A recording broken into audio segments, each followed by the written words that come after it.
7 मार्च 1971 को शेख मुजीबुर रहमान ने अपने एक स्पीच में पाकिस्तान से अलग होने का इशारा दे दिया था और 23 मार्च को पहला बांग्लादेशी फ्लैग ईस्ट पाकिस्तान के कई घरों पर लहराया गया था।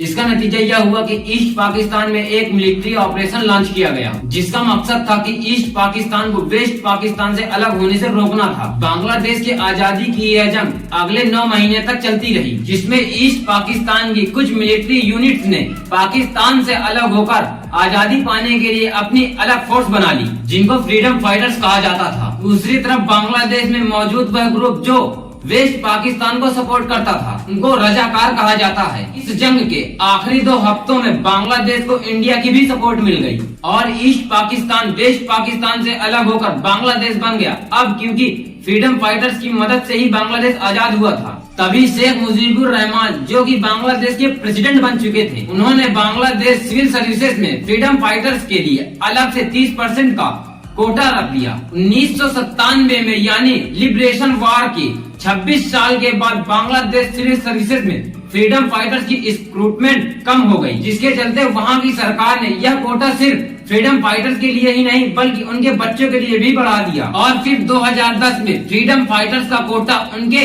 पोते पोतियों के लिए भी एलिजिबल कर दिया गया, लेकिन इसके बावजूद भी सिर्फ 10% ही फ्रीडम फाइटर्स की नस्ल यह कोटा ले रहे थे, बाकी का कोटा जाया हो जाता था। पूरे मुल्क में जो लोग मेरिट पर मेहनत करके सिविल सर्विसेज की जॉब हासिल करना चाहते, उनका कोटा 44% था, जो कि वह कम पढ़ने लगा था और यह चीज स्टूडेंट्स को काफी खराब लगती थी। हम इतनी मेहनत करने के बाद भी मेरिट के 44% कोटा में भी नहीं आ सकते थे, जबकि फ्रीडम फाइटर्स का खानदान कुछ न करके भी आसानी से गवर्नमेंट जॉब हासिल कर सकता है। 8 मार्च 2018 को बांग्लादेश हाई कोर्ट में कोटा सिस्टम के खिलाफ एक केस फाइल किया गया, जिसको कोर्ट ने रिजेक्ट कर दिया। उस वक्त बांग्लादेश की प्राइम मिनिस्टर शेख हसीना ने कहा कि वह पर्सनली फ्रीडम फाइटर्स के खानदान के लिए कोटा रखना चाहती हैं, जिस पर स्टूडेंट्स ने कोटा सिस्टम के खिलाफ भरपूर प्रोटेस्ट किया। उनका कहना था कि फ्रीडम फाइटर्स में बच जाने वाले कोटा को मेरिट वाले कोटा में मर्ज कर दिया जाए या फिर फ्रीडम फाइटर्स का कोटा कम किया जाए। इस पर प्राइम मिनिस्टर शेख हसीना ने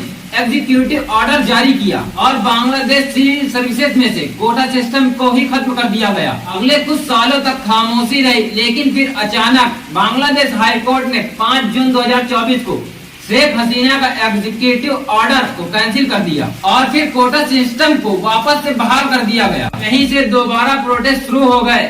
अब हालात और भी खराब हो गए। 23 जुलाई 2024 को सुप्रीम कोर्ट ऑफ बांग्लादेश ने कोटा सिस्टम में भारी रद्द-बदल का ऑर्डर पास किया। उस ऑर्डर में 93% कोटा मेरिट के लिए दिया गया, जो कि पहले 44% था, और फिर फ्रीडम फाइटर्स का कोटा जो पहले 30% पर था, उसको कम करके 5% कर दिया गया। 1% माइनॉरिटी और 1% मजदूर लोगों के लिए फिक्स कर दिया गया। इस ऑर्डर के बाद स्टूडेंट ने सिर्फ इस शर्त पर प्रोटेस्ट खत्म करने का फैसला किया, उनके अरेस्ट किए गए साथियों को छोड़ा जाए और जिन इलाकों में स्टूडेंट्स को मारा गया वहाँ के गवर्नमेंट ऑफिशियल रिजाइन करें। कुछ वक्त तक स्टूडेंट्स की डिमांड पूरी नहीं हुई, लेकिन गवर्नमेंट का मानना है कि सिचुएशन काफी हद तक कंट्रोल में है। मोबाइल सर्विस, इंटरनेट और सोशल मीडिया दोबारा से खोले जा रहे हैं। आपका इस पूरे सिनेरियो में क्या ख्याल है, मुझे कमेंट सेक्शन में जरूर बताइएगा। उम्मीद है आप इस वीडियो को शेयर करेंगे। मिलते हैं अगली शानदार वीडियो में।